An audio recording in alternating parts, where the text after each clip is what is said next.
ملیر کے علاقے رضاک آباد میں پانی کا بحران شدت اختیار کر گیا، جہاں گزشتہ 4 دنوں سے پانی کی فراہمی معطل ہے۔ اس صورتحال میں مقامی رہائشیوں کو شدید مشکلات سے دوچار ہیں۔ پانی کو ہو گیا 4 دن، آج چوتھا دن ہے۔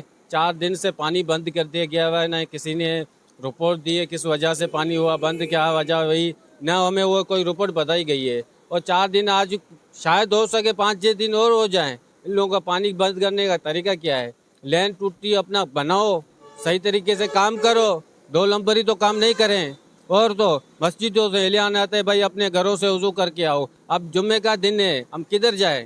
ہمیں گھروں میں ہی پانی نہیں ہے، کہاں سے ہم جا کے وضو کر کے نماز پڑھیں؟ رضاک آباد کے مکین پانی کے لیے ترس رہے ہیں۔ پانی کی قلت کے باعث لوگوں کو کئی کلومیٹر دور سے پانی لانے پر مجبور ہیں۔ نہ صرف گھریلو ضروریات سے متاثر ہو رہے ہیں بلکہ مساجد اور اسکولز میں بھی پانی کی قلت نے پریشانی پیدا کر دی ہے۔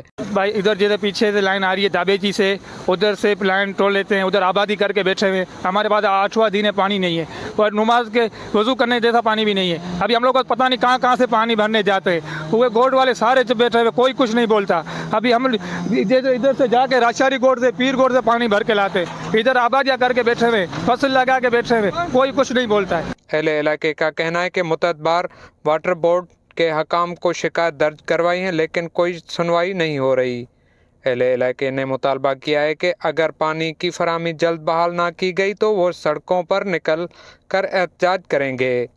یہ دیکھنا ہوگا کہ حکام کب تک اس مسئلے کو حل کرتے ہیں۔ کیمرہ مین قدیر بلوچ کے ساتھ شاہنواز شہروش، نیوز ملیر۔